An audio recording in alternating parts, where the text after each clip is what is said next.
Praise the Lord. ఈరోజు Bible ధ్యానము పునరుత్థానమునందుట కొరకు నిరాకరింపబడుట.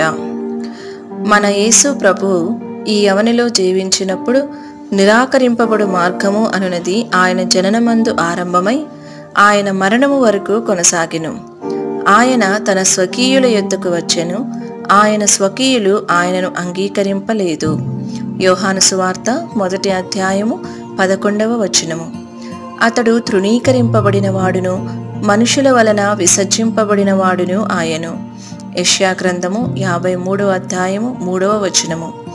ప్రియమైన దేవుని బిడ్డ, నీ యజమానుని యొక్క అడుగుజాడలను వెంబడించు ధన్యత నీకు కూడా లభించును.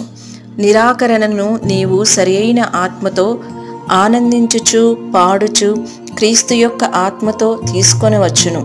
లేక దేవుని శపించి నిన్ను నిరాకరించిన వారి మీద సనుగుచు ఫిర్యాదులు చేయవచ్చును.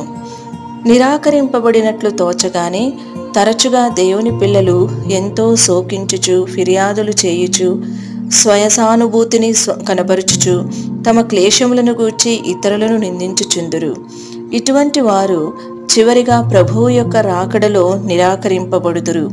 అయితే మనము నిరాకరింపబడినప్పుడు ఆనందించుటకు నేర్చుకుని ఎడల అది మనలను పునరుద్ధానం యొక్క మహిమకు నడిపించును. యేసుక్రీస్తు వచ్చినప్పుడు నీవు పునరుద్ధానము చెందెదవు, లేక నీవు ఎత్తబడెదవు. నిరాకరణ పునరుద్ధానమునకు నడిపించును. నిషేధింపబడిన రాయి మూలకు తలరాయి ఆయను. మూలరాయితో ఏకం చేయబడు రాళ్ళు కూడా మూలరాయికి గల గుణలక్షణములను కలిగి ఉండవలెను. ప్రియమైన దేవుని బిడ్డ, నీవు ఒకవేళ నిరాకరింపబడిన మార్గము గుండా వెళ్ళుచుండవచ్చును. అది నీకు ఎంతో వేదనకరముగాను దీర్ఘకాలము కొనసాగింపబడు పరిస్థితిగాను కనబడవచ్చును. అయితే నీ యొక్క నిరాకరణ నీ యొక్క పునరుద్ధానమునకు నడుపునని నీవు గ్రహించుచున్నావా? క్రీస్తు నిమిత్తము నీవెంతగా నిరాకరింపబడుదువో అంతగా నీ ప్రియుని యందు అంగీకరింపబడుదువు. ఎఫెసీయులకు రాసిన పత్రిక 1వ అధ్యాయము 6వ వచనము.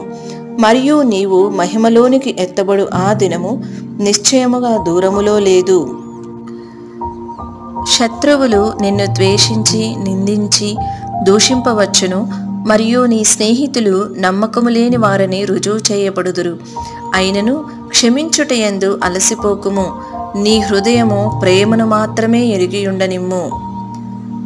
ఈ వీడియో యొక్క పూర్తి స్క్రిప్ట్ కావాలంటే దయచేసి డిస్క్రిప్షన్లో చూడండి.